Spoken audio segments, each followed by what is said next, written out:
Le Seigneur soit avec vous. Et avec votre esprit. Évangile de Jésus-Christ selon saint Jean. Gloire à toi, Seigneur. En ce temps-là, il y eut un mariage à Cana de Galilée. La mère de Jésus était là. Jésus aussi avait été invité au mariage avec ses disciples. Or, on manqua de vin. La mère de Jésus lui dit, « Ils n'ont pas de vin. » Jésus lui répond, « Femme, que me veux-tu? Mon heure n'est pas encore venue. » Sa mère dit à ceux qui servaient, « Tout ce qu'il vous dira, faites-le. » Or, il y avait là 6 jarres de pierre pour la purification rituelle des Juifs. Chacune contenait 2 à 3 mesures, c'est-à-dire environ 100 litres. Jésus dit à ceux qui servaient, « Remplissez d'eau les jarres. » Et ils les remplirent jusqu'au bord. Il leur dit, « Maintenant, puisez et portez-en au maître du repas. » Ils lui en portèrent. Et celui-ci goûta l'eau changée en vin. Il ne savait pas d'où venait ce vin, mais ceux qui servaient le savaient bien, eux qui avaient puisé de l'eau. Alors le maître du repas appelle le marié et lui dit, « Tout le monde sert le bon vin en premier, et lorsque les gens ont bien bu, on apporte le moins bon. Mais toi, tu as gardé le bon vin jusqu'à maintenant. » Tel fut le commencement des signes que Jésus accomplit. C'était à Cana de Galilée. Il manifesta sa gloire et ses disciples crurent en lui. Acclamons la parole de Dieu. Louange à toi, Seigneur Jésus.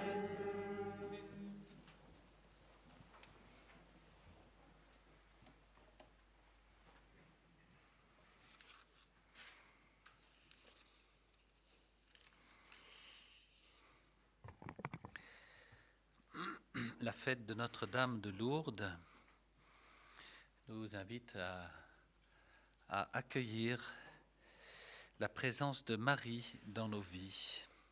Je le disais au début de cette célébration, pratiquement dans tous les pays du monde, on retrouve au moins une, sinon plusieurs, peut-être au moins une par diocèse, grotte de Lourdes. Ça prend toutes les formes évidemment et toutes les couleurs, mais c'est toujours Marie dans sa grotte et Bernadette en bas. Pour beaucoup d'entre nous, nous avons encore en mémoire l'homélie magnifique de Jean-Paul II lors de son dernier voyage apostolique en France en 2004, si je ne m'abuse, oui, avec en particulier ce titre qu'il avait donné à Marie et à Bernadette, les sentinelles de l'invisible, l'une et l'autre aux confins de leur monde, le monde terrestre, le monde céleste, se rejoignant pour un dialogue. Et ces sentinelles de l'invisible, et nous invitant, nous, Église, aussi à être sentinelles de l'invisible pour ce monde et lui rappeler sa vocation céleste. La vocation de médiation de Marie, elle apparaît à Lourdes, évidemment, en particulier auprès des pauvres. La bonne nouvelle est annoncée aux pauvres, aux malades. C'est vraiment l'évangile, de ce point de vue-là, qui est marqué dans le message de Lourdes.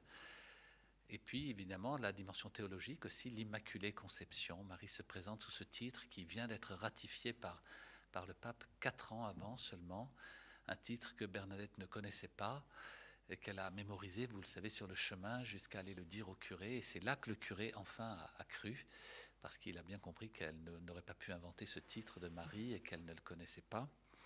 Je suis l'Immaculée Conception. Cette place, à la fois, cette place de médiatrice de Marie, elle vient aussi précisément de cette grâce propre qu'elle a reçue, l'Immaculée Conception. Je pense souvent à l'invocation que Marie a demandée ici même à Paris à la petite religieuse Catherine Labouré, merci. Ô Marie conçue sans péché, priez pour nous qui avons recours à vous. C'est une invocation dont il faut prendre la mesure. Si on demande à Marie de prier pour nous, c'est parce qu'elle est sans péché. Et sa prière peut traverser le ciel. La nôtre, bien souvent, elle bute sur toutes nos mauvaises intentions, sur nos mauvaises volontés, sur nos impuretés, puis tout simplement sur notre désir de ne pas prier ou notre notre faiblesse dans la prière, tandis que la prière de Marie est toute puissante, elle traverse le ciel. Voilà pourquoi on l'invoque aussi dans son Immaculée Conception. Ô Marie conçue sans péché, priez pour nous qui avons recours à vous. C'est la prière de Marie donc, qui touche le cœur de Dieu, comme à Cana, on l'a entendu, et dans un moment particulier, précisément quand ils n'ont plus de vin. La première parole de Marie dans l'Évangile aujourd'hui, et dans l'Évangile de Jean, c'est « ils n'ont plus de vin ». Ils n'ont plus de vin. Je pense souvent que notre génération n'a plus de vin. On s'abreuve d'eau frelatée, d'eau sale, d'eau mauvaise, et on ne s'abreuve plus de ce bon vin que Dieu va donner, que le Christ va donner aux époux et à toute l'assemblée. Marie est vraiment cette médiatrice. Il est frappant de voir justement donc l'impact de ces apparitions de Lourdes. On pourrait se dire, mais pourquoi un tel impact? C'est pas le seul lieu où Marie est apparue, monsieur de Virgile. On est bien d'accord. Mais là, c'est lié à un des aspects. C'est lié à son Immaculée Conception. Son Immaculée Conception qui est vraiment le fondement théologique du mystère même de la personne de Marie que dont Dieu a voulu la gratifier. Et puis je pense comme en parallèle et comme en écho à cette apparition de Lourdes, aux apparitions de Fatima. Là, c'est comme l'autre bout de la chaîne, c'est Marie dans la gloire, c'est Marie justement dans l'Apocalypse, la femme revêtue de soleil. Et Fatima, comme Lourdes, est une des apparitions mariales les plus répandues. Dans presque toutes les églises du monde, on va trouver une statue de la Vierge de Fatima. Elle est aussi très représentée. Comme aux deux bouts de la vie de Marie, sa conception et sa glorification. Marie qui intercède pour nous. Voilà, que nous soyons familiers de la Vierge Marie. D'abord, on doit tous être familiers de la Vierge Marie, mais que nous le soyons déjà par pratique, parce qu'on prie Marie, ou que nous ne le soyons pas, parce qu'on n'a pas encore on n'a pas encore fait ce chemin, ou on l'a pas encore perçu, ou on l'a pas encore expérimenté. Bien, ouvrons nos cœurs à la présence et à l'action de Marie. Marie qui nous rejoint dans la petitesse de notre enfance, si l'on peut dire, dans son Immaculée Conception. Elle a été toute petite, mais immaculée. Dès sa conception, elle a attiré le regard de Dieu. Puis Marie qui, dans la gloire toute puissante, va faire danser le soleil à Fatima, bien, nous aide aussi à avoir les miracles de Dieu dans nos vies. Demandons à Marie d'accompagner nos vies, ayons recours à elle, puisqu'elle elle-même aura recours à Dieu pour nous.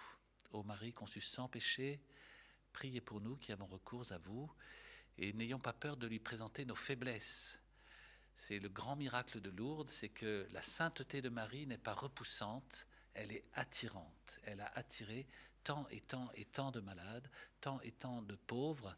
Je vous renvoie au film magnifique qui est sorti il y a 2-3 ans, là, vous vous souvenez, Lourdes, qui montre bien cela, la puissance attractive de la sainteté que Dieu nous manifeste en Marie, justement comme un écho de la sainteté de Dieu qui n'est pas repoussante mais qui est attractive. Laissons-nous attirer par Marie pour qu'elle-même nous aide à nous laisser attirer par Dieu.